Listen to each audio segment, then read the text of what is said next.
দেখো এক ঝুড়ি পটল কেটে নিয়েছি। কে কে খেতে ভালোবাসো কমেন্ট বক্সে জানিয়ে যেও। আজকে কি রান্না করছি চটপট দেখে নাও। আজকে হচ্ছে দই পটল রান্না করবো। বেশ বড় বড় সাইজের বেশ অনেকগুলো পটল নিয়েছে, তাই ভাবলাম চলো আজকে নিরামিষ খাওয়া, এই জন্য দই পটল রান্না করবো। দেখো কড়াই তেল দিয়ে নিয়েছি, তেল কিন্তু গরমও হয়ে গেছে।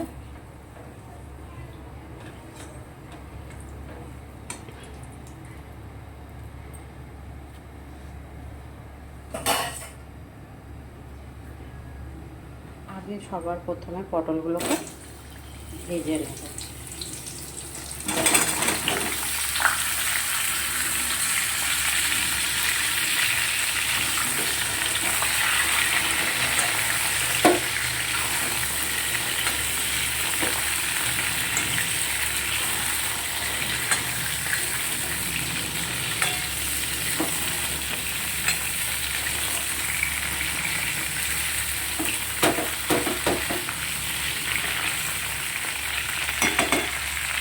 পটলগুলোকে বেশ লাল লাল করে ভেজে নিয়ে, পটল ভাজবো প্রায় গ্যাসটা একটু কম করে দিয়েই ভাজবো পটলটা। লাল লাল করে ভাজবো প্রায় 5 থেকে 7 মিনিট সময় নেব, তারপর আবার ফিরে আসবো বন্ধুরা। চলো তবে পটলটা ভেজে নিই। গোটা শুকনো লঙ্কা, গোটা গরম মশলা, দারচিনি, লবঙ্গ সব ফোড়নে দিয়ে দিলাম। গোটা সাদা জিরে দিলাম ফোড়নে। এখানে দেখো আদা বাটা আছে 2 চা চামচের মতো আদা বাটা দিলাম। সামান্য একটু জল দিয়ে দিলাম। গ্যাসটা এবার একটু কম করে দেবো। আমি কিন্তু পটল যে ভেজেছি ওটাতে কিন্তু আমি নুন হলুদ কিছুই দিইনি।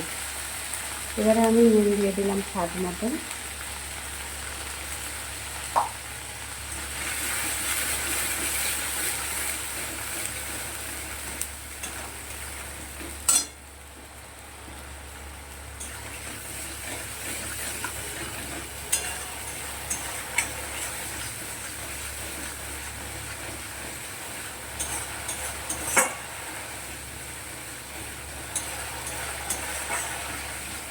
আদা কিন্তু খুব বেশি কষাতে লাগে না।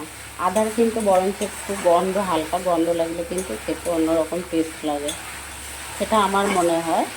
কার কী মনে হয় সেটা আমি বলতে পারবো না। একটু হালকা বেশ আদার গন্ধ লাগে, তো খাবার কিন্তু খেতে মোটামুটি খারাপ লাগে না। তো যাই হোক, এখানে দেখো আমি নিয়েছি হচ্ছে আলমন্ড বাদাম, যেটা সেটা 3 টুকরোর মতন নিয়ে 3 টুকরো 3টে পিস নিয়েছিলাম। একটু পোস্ত নিয়েছিলাম, আর কয়েক ইঞ্চির মতন, ওই ধরো 7 ইঞ্চির মতন একটু নারকেল একসাথে পেস্ট করে নিয়েছি, দিয়ে দিলাম। পোস্তর পরিমাণটা কিন্তু একটু বেশিই দিয়েছি।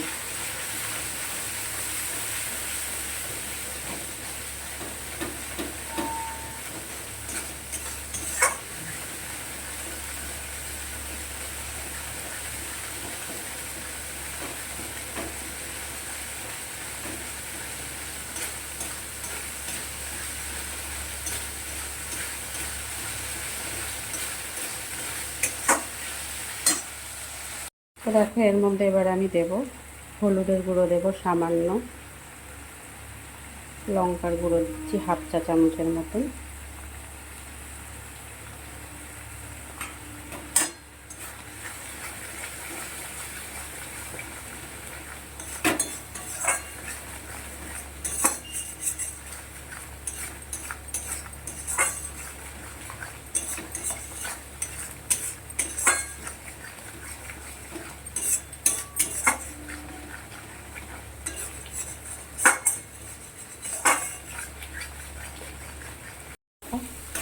মশলাটা কিন্তু ভালো করেই কষানো হয়ে গেছে। আর দই পটলটাতে অনেকে হলুদ খায় না, আমি কিন্তু খাই। আমাদের হলুদ ছাড়া, আমরা পোস্ততেও হলুদ খাই, বুঝতে পারছো তো বন্ধুরা? মানে চলবে না হলুদ ছাড়া, একদম সাদা ফ্যাটফ্যাটে পছন্দ করে না, খাবেই, খাবার যেরকম সেরকম না। দইটা একটু বাটিতে করে ফাটিয়ে নিয়েছি।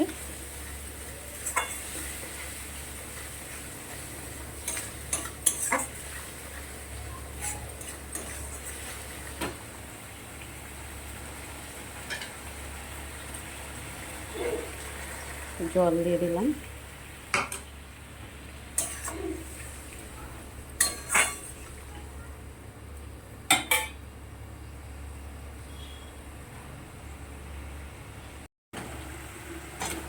পটলগুলো দিয়ে দিলাম।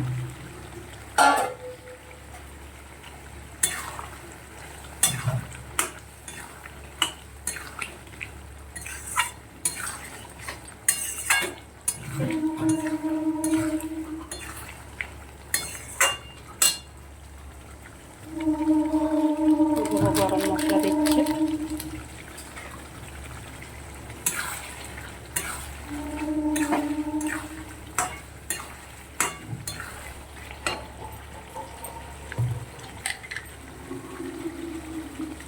মিষ্টি দিয়ে দিলাম একটু।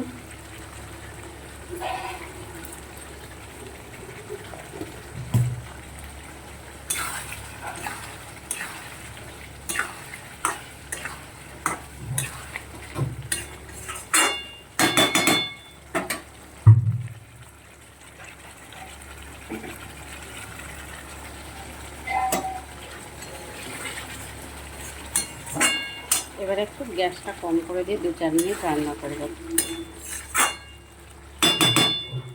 এটা কিছু দেওয়ার নেই।